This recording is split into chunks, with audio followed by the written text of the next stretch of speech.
investor. We're talking real money. Hi there, I'm Don. Welcome to Talking Real Money, and I'm gonna go it alone this hour. It's just, well, I won't go it alone.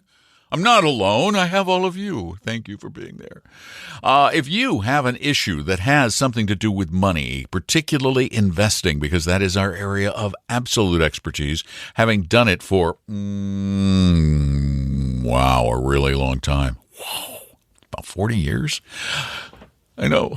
I hope I don't sound that old. 855-935-TALK is a little helpful telephone number. If you call that number, then you will come visit me here on our little audio get-together that is called a radio show and then later becomes a podcast.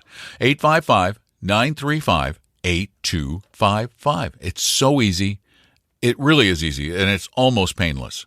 So give me a call. Stop by. Love to talk with you about investing and dealing with all those money matters. They do really, truly matter. They really, really do. Now, as part of our regular reading, Tom and I both read a lot of the financial press. Most of it we find basically worthless. Yeah, most of it. A very large percentage. It's just garbage. It's as Weston Wellington called it at Dimensional Funds, investment porn, or as we call it, investment cheesecake, so that the kids don't ask dads questions. And it's the kind of stuff that tells you when to get in, when to get out, what to do now, what to do then, what you should have done, what you didn't do, why you didn't do it, and all that stuff. Stuff that can't work. But Jason Zweig from the Wall Street Journal, Jason does a very good job of telling us how to invest based on evidence. Now, we have, for decades, talked about the behavioral mistakes that we make as investors. We tend to buy our investments, get into our investments when we feel very, very, very good about the investment market. Stocks have been up, but in our little lizard minds, we think, stocks are going up. I better get in. No. They've just gone up. And then when after, I even get caught doing it, after they've already fallen, we think to ourselves, oh no, stocks are going down. When they already have gone down, might they go down more? Maybe. Might they turn around and go back up? Maybe. And because of that, we tend to underperform just owning the market, whatever that market might be. Now, there have been lots of studies that have been done on this over the years. The most famous ones were done. Oh gosh, now I've forgotten the name of them again. Oh my gosh, senior moment. Anyway, there are all these studies that show regular investors, based on their actual trades, made less than just holding on to whatever market they were comparing. And most of the time it's against the S&P 500, which is silly, but hey, it's not as silly as the Dow. A new study done by our good friend Hendrik Bessembinder of Arizona State and Michael Cooper at University of Utah and Fen Zhang at Southern Methodist, they looked at returns of just stock mutual funds, not individual stocks, just funds, from 91 through 2000. And what they did was they compared over those 3 decades how managers did versus the market. And what's interesting is that managers, people who do this professionally, they're terrible. They're terrible over the full history of this study, and they're just going against the S&P 500 and the total U.S. market. 24% beat the benchmark, which is actually a little high. But there have been studies done that show that those that beat the benchmark, a substantial portion of that could still be luck. One of the things that causes it is high expense ratios. But even for those who just bought things and held them, or bought things on their own, the indexes, fund investors do worse. than just holding on to the investments. And they also do worse by buying funds that are run by stock pickers. So Jason has some advice, and that advice is to just buy the whole market. You see, the S&P underperforms the whole market over long periods of time. Active managers do. Just buy the whole market. Then he adds one other thing. He says take 5% of your portfolio and gamble with it. That part I disagree with. Tom and Don are talking real money. Do you suffer from hodgepodgeitis? I'm Don McDonald, and hodgepodgeitis is a disease of your investment portfolio whose symptoms include lots of stocks, loads of random loaded mutual funds, and maybe an annuity or two. Most who suffer from hodgepodgeitis dread opening their quarterly portfolio statements. They feel lost and confused. Investing seems overwhelming and the financial future uncertain. If you believe you suffer from hodgepodgeitis, see a 100% fiduciary investment advisor immediately. A proper diagnosis is the first step to creating a portfolio with a purpose based on a personal plan. Start on the road to recovery now by scheduling a free meeting with an Appella advisor at TalkingRealMoney.com. There is no cost, obligation, or high-pressure sales pitch. Take the first step at TalkingRealMoney.com or call 800-386-3004. Hodgepodgeitis is not a real disease, but treating it has been shown to improve mood, reduce fear, and even lead to a brighter financial future. Results may vary. Your guides to a really great financial future. Tom and Don are talking real money. Want to talk money with me? Give me a call, 855-935-TALK, 855-935-8255. I'm Don McDonald. And, there's a couple more things. Talking about the fact that it is really, really, really hard to beat the market. We've said over and over again, active mutual fund managers just don't beat the market very often. It's so little that it really is a fool's game to try to do so or try to invest with someone who does so. And there are a couple of really good reasons for that. I mean, one of them is the fees, of course. The fees are going to be higher when you have active managers. But there's another thing that's very interesting going on. Active managers can't run a very big portfolio. And there may be a really good reason why having a small portfolio has been shown to be a problem.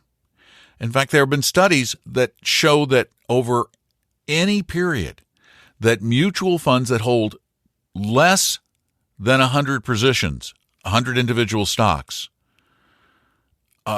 underperformed those that owned more than 100 stocks. And you got to think for a minute, well, why would that be? Well, it turns out that, again, according to Professor Bessenbinder, in an earlier study, he found that only 4.3% of all the stocks in the world are in the country.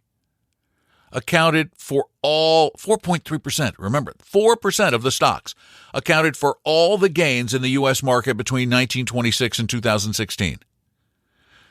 Means 95+%. 95.7. Didn't make any money basically at all. So you had to be in those 4.3% of the stocks. And the smaller your portfolio is, the less likely it is that you're going to own those needles that are in these big old haystacks of stocks, as Jason Zweig said. So, again, the idea is don't try to pick pieces of the market. The best pieces own the market. And I do disagree a little bit with how he ended the story, which is try to find those really special stocks. Right. How are you going to do that? He says use 5% of your money. How are you going to do that again? I just don't think you are. 855-935-TALK. Call. Got lines open for you right now. I love talking with you. And Dennis, it's your turn. Welcome to Talking Real Money. Well, hey, Don McDonald in Florida, and diagonally, KOMO or KWNS. KNWN, Northwest News Radio. Right. Well, they need to keep it at KOMO because in January of 1926 it was born, and radio overdoes TV, and you and your colleague Tom Cock do a very nice job. We've been up at Maidenbower twice My wife when you came, she said, "Those guys are great." And I said, "That's why I listen every Saturday to you. You give great information." Just wanted to say thank you from Florida to the Pacific Northwest, all over where you and Tom go and give your demonstrations to the people. I don't care where it is. It's the best money, and thank you for your great information, but knowledge of 40 plus years. And I'm just a young kid of 68, and we love you. Thank you so much, Dennis. I really, truly appreciate your kind comments. And so does Tom, I know. We really do try hard to give you decent advice and help you come out ahead, not get rich. We're not trying to make money at your expense. We want to make money from our jobs, but we don't want to make money at your expense. And we really appreciate the comments. A lot of people appreciate what we're doing. A couple people don't like it. You know what? You can't please everybody. You just can't do it. Every once in a while we get a negative review that we're too flippant, or, that we're not covering crypto enough, or I say bad things about things like crypto. But the fact of the matter is, all we are trying to do here is point you in directions that have shown through tons of research to be better for you than other things. And there are so many bad investments out there, and so few, here's what's fascinating, so few good ones. And yet the good ones are so simple. They're just so simple that we really shouldn't have to be here anymore.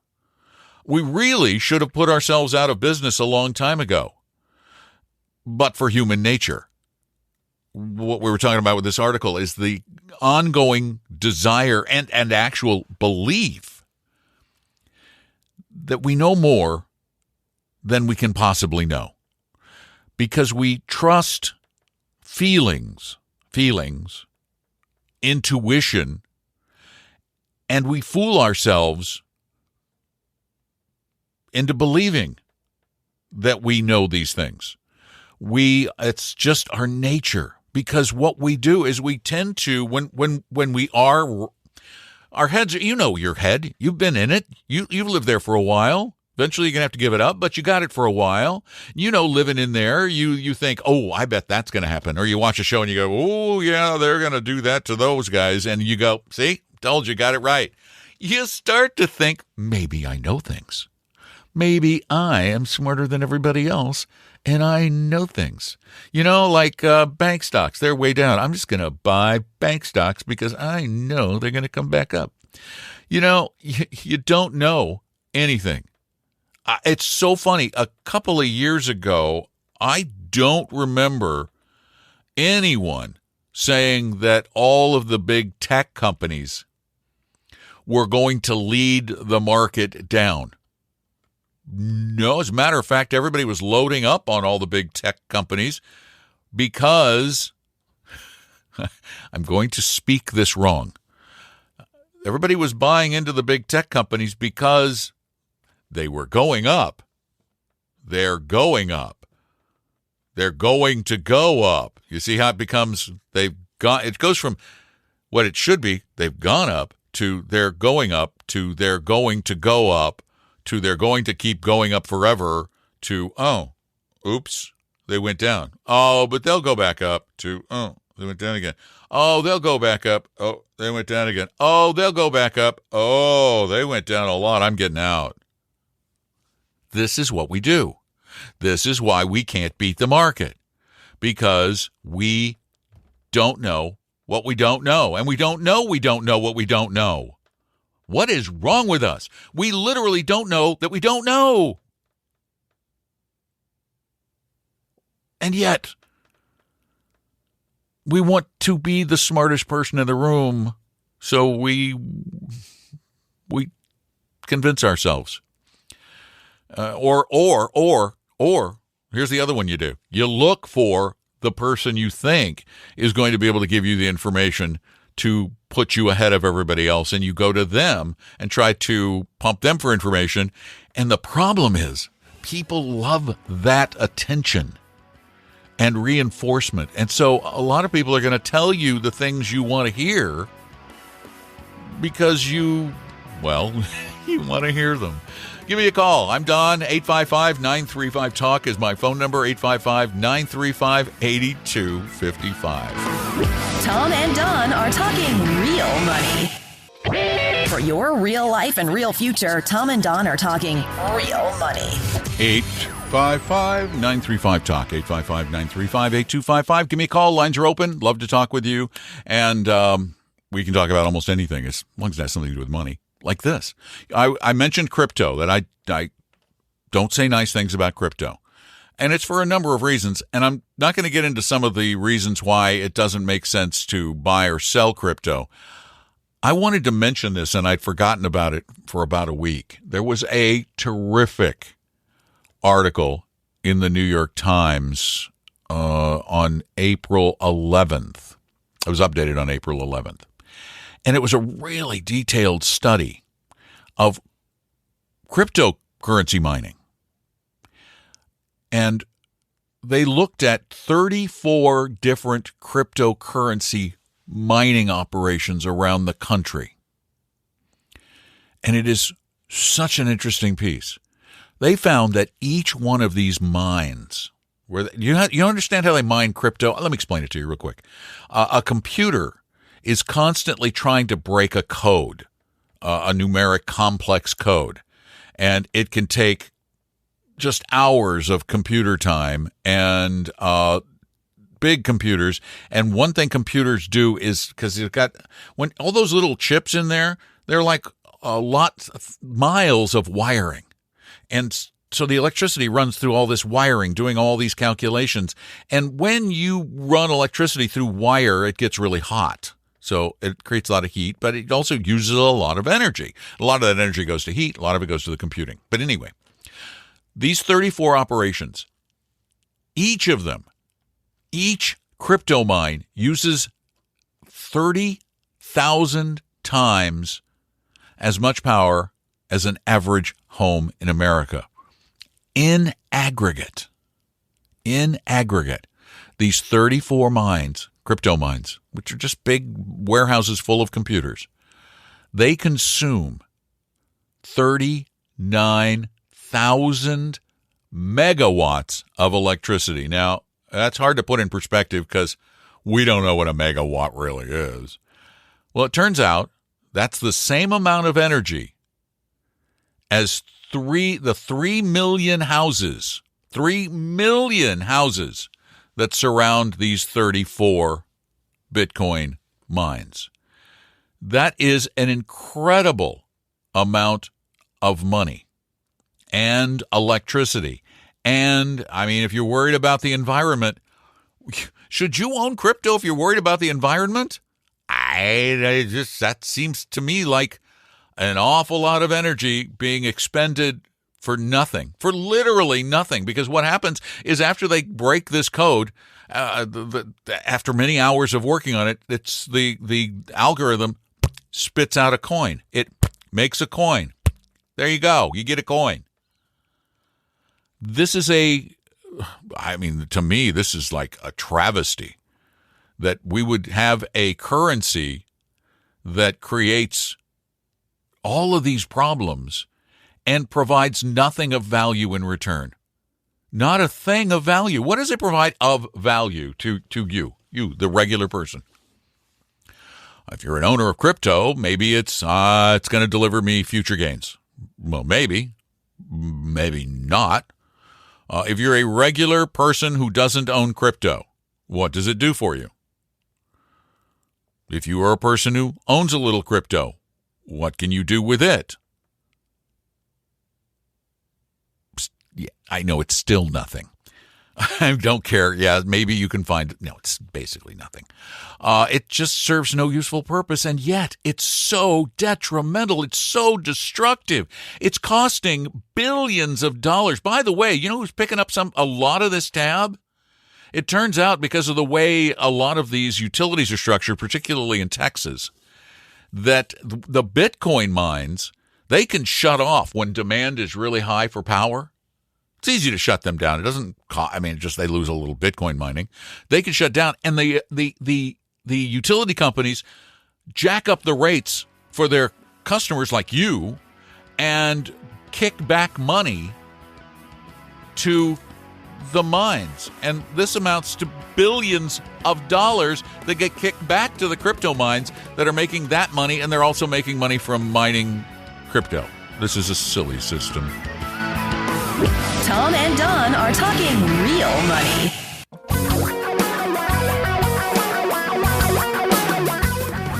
Reality radio for a really great future.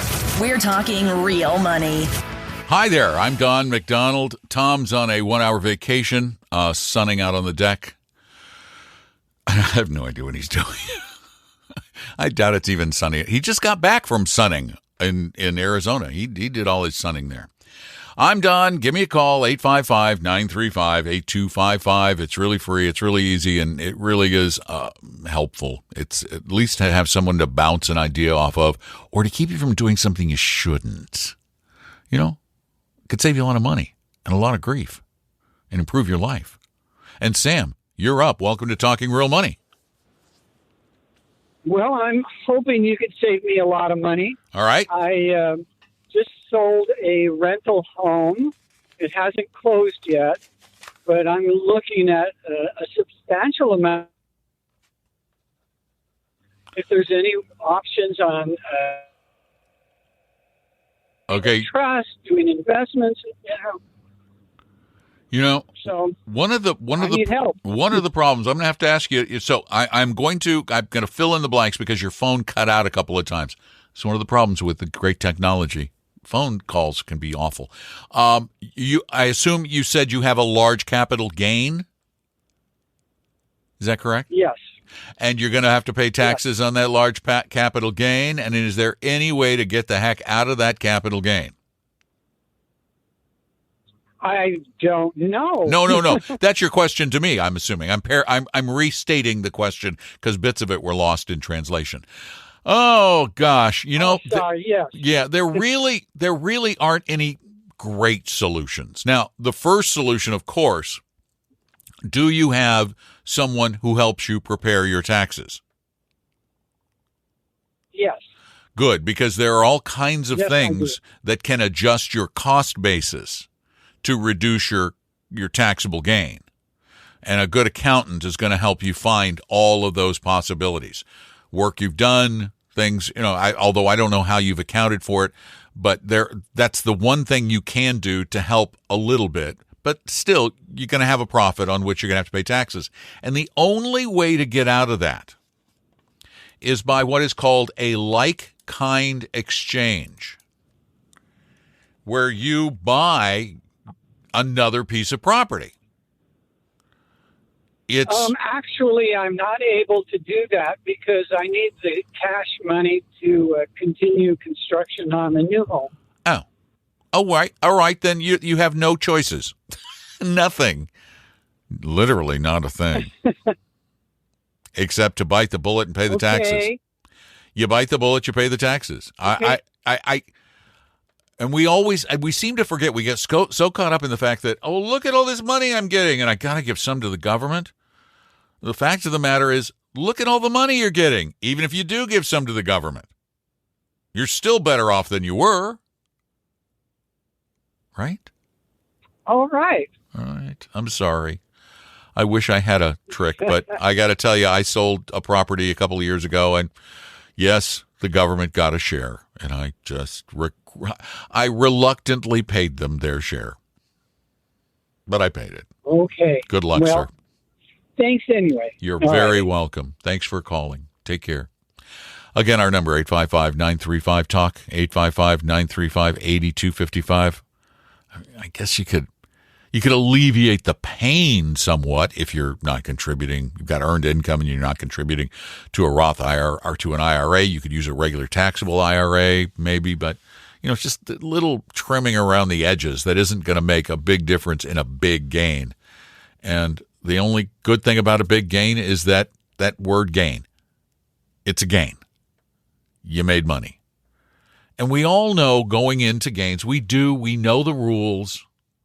We know that when we do make money, if we do make money, that when we do make money, there are going to be taxes taken out. It's the price of living in a society. Any society is going to tax people one way or another. I don't believe there's a single society that can get by without taxing, and so we should appreciate what we got and write the check for the rest. There's just so little you can do with, and I don't even like 1031 exchanges all that much, the like kind exchange, because unless usually you're getting out of a rental property because you have something better to do with the money, something different to do with the money, or you need the money. And a 1035 exchange puts you back into another piece of property that you got to run or manage, or you're going to get some sort of don't get those Delaware statutory trusts. The fees on those are really high, and they're really, really hard it's hard to discern a good one from a bad one.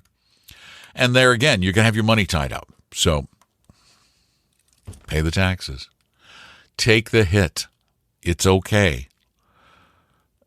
It's not a terrible thing. 855-935-8255. If you have a question about money, you can call that number while we're live on Saturdays on Northwest News Radio in Seattle. And that's from noon to 2 Pacific time. For you on the East Coast, 3 to 5. And or you can call that 24/7 and leave your questions. 855-935-TALK. Tom and Don are talking real money. Your guides to a really great financial future. Tom and Don are talking real money. And your input, your questions, your thoughts, your ideas are invited, particularly your questions about how money works and how it can work better for you and less well for the other people in your life who are trying to make you do something with it. Give me a call, 855-935-8255. That last part of the number spells talk. 855-935-TALK. You can call during the show or you can call 24/7 and leave your question. Hello, good morning. Good morning, Don and Tom. I have a question about how to invest a money that it's sitting in the bank, probably that we're not going to be using for the next 5 years. It's $20K.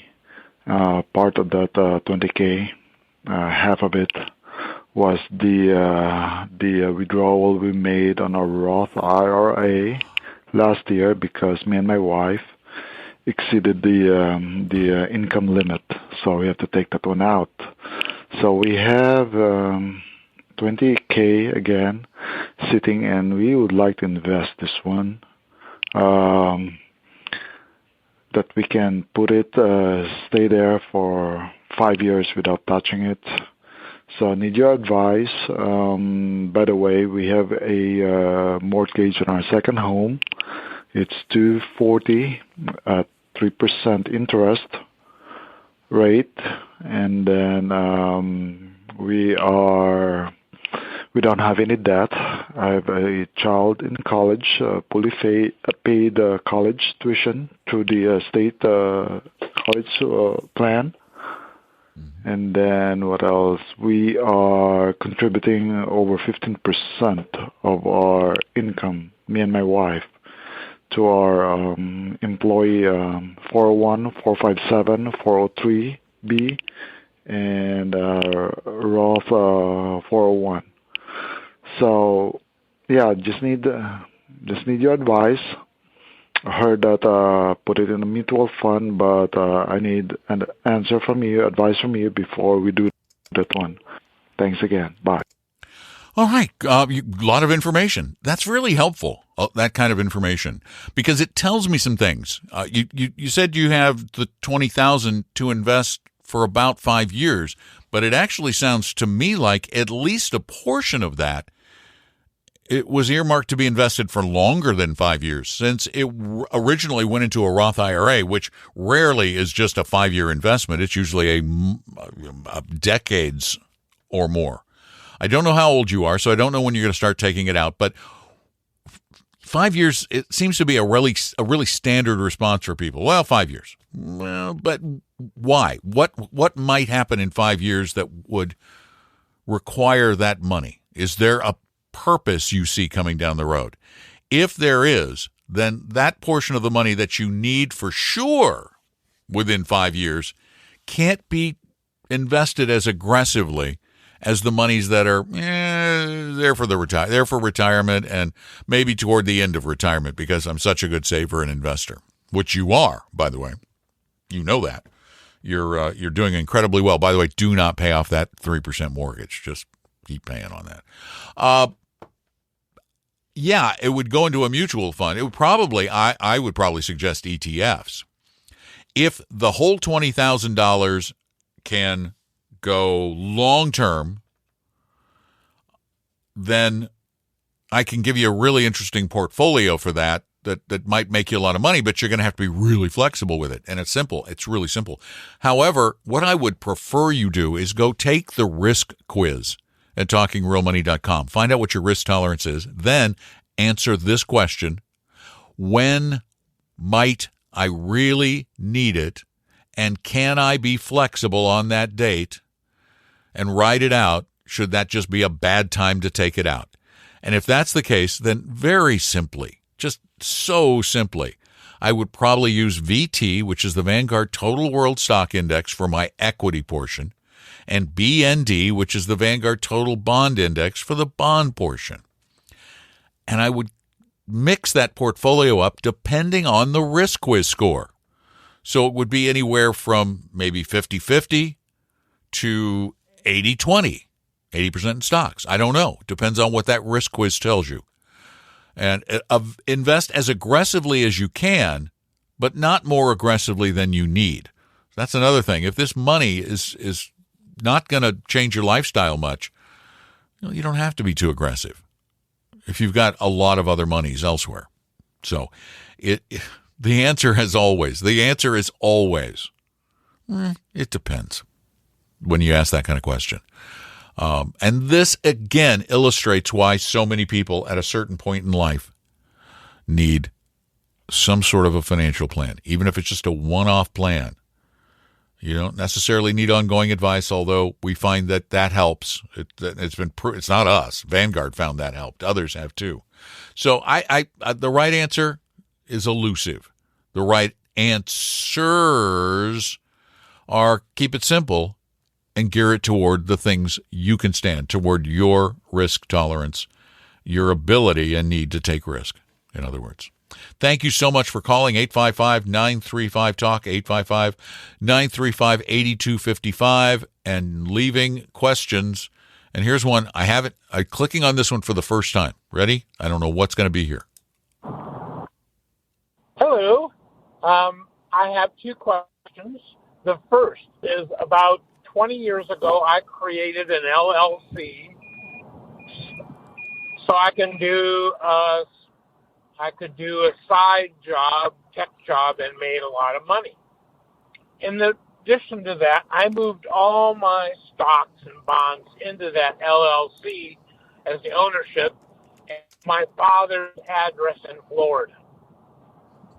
So today, with the new tax implications, what tax implications do I have here in Washington State? Second question. I bought Ferrari at the IPO price of $42 about 7 years ago. It's now about $280 a share, and I'm thinking about cashing in. What do you think about that? Thank you. Thank you. To answer the second question first, you got really lucky. You made a lot of money. Yeah, I'd start cashing in. Whether I'd cash in total or not depends on your tax situation. But I don't believe in owning an individual stock. Too much can go wrong.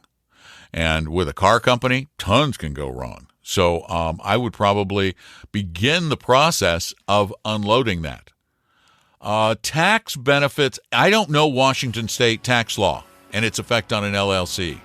But LLCs, personal LLCs, are kind of a weird place. Most people get them to try to protect themselves from lawsuits and things. And I don't. You've done it already, but you need to talk to your accountant about that. Sorry. Thanks for the call. Tom and Don are talking real money. For your real life and real future, Tom and Don are talking real money. And if you need to get a little bit more planning help, you need to spend a little time with somebody who's going to tell you the truth as they know it about how money should be invested, or how you might create a better plan for your future, or what kind of things you have now and whether they're in your best interests or not. Just meet with one of our advisors at Appella Wealth. There is no obligation. There is no cost. And there will be no high-pressure sales pitch, I promise. Just go to TalkingRealMoney.com and click on Meet an Advisor.